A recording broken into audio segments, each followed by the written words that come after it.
Beralih ke informasi lainnya, di akhir tahun 2015 Pulau Dewata Bali mendapat predikat sebagai pulau destinasi wisata kedua terbaik di dunia dan pertama di Asia. Predikat ini diberikan oleh salah satu majalah internasional berdasarkan keunikan budaya, ramah tambah penduduk, dan juga keindahan alam di Pulau Bali.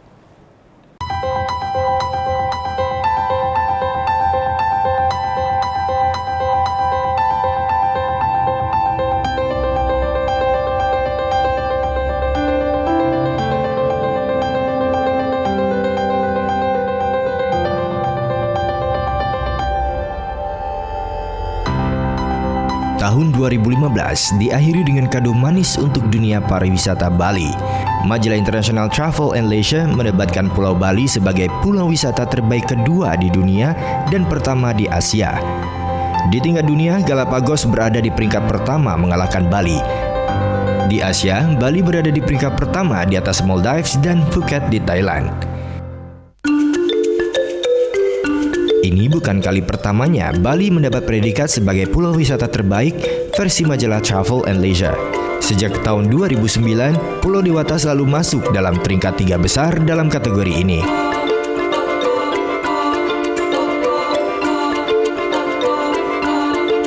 Bali dianggap pantas menyandang gelar ini berdasarkan keramah tamahan penduduk, keindahan alam, dan keunikan budaya.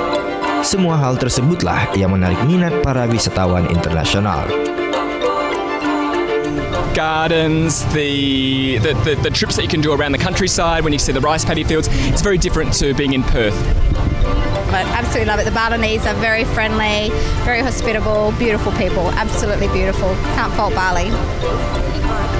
It's unique. It's a lot cleaner than my children thought it would be. They've enjoyed it, and I've enjoyed it.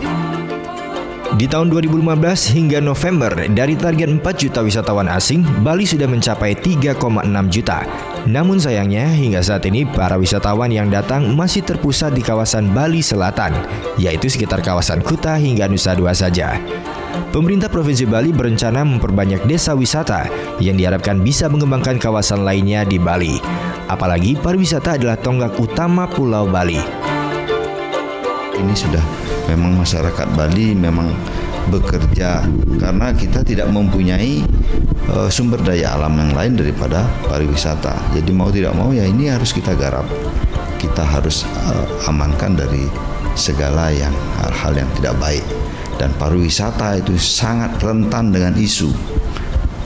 Begitu ada isu yang tidak baik, tentunya tamu tidak akan datang kepada kita. Setiap tahunnya, Bali selalu menjadi penyumbang terbesar untuk target wisatawan asing secara nasional. Di tahun 2015, dari target 20 juta wisatawan mancanegara, Bali menjadi penyumbang 40% dari total pencapaian. Menjaga prestasi tentu bukan hal yang mudah untuk masyarakat dan pemerintah Bali. Ya, kita memang boleh bangga ya, tetapi tidak boleh terlena dengan kebanggaan itu. Persoalan masih banyak. Ya, saya bilang sampah, macet. Bilang kalau kita ingin tetap bertanggung jawab, saya katakan tadi ya, tidak boleh terlena dan kita harus bertanggung jawab terhadap gelar itu, ya, penghargaan itu, yaitu dengan menjaga adat istiadat, alam, lingkungan kita, seni budaya dan sebagainya, supaya tetap baik dan menarik dan bahkan kalau bisa lebih menarik. Di tahun 2016, Bali masih tetap akan menjadi salah satu pintu utama masuknya wisatawan internasional. Dengan harapan dari Bali, para wisatawan akan tertarik untuk menjelajah Indonesia lebih jauh lagi. Beberapa kerjasama sudah dilakukan pemerintah Provinsi Bali. Salah satunya menciptakan kawasan Sunda Kecil yang selain mempromosikan wisata di Bali, juga potensi wisata di Nusa Tenggara Timur dan Barat. Promosi wisata Bali juga dititik beratkan pada negara yang menjadi target market terbesar, yaitu Australia, Cina, Jepang, dan Malaysia. Gita Natalia, Andi Setiawan melaporkan untuk NET.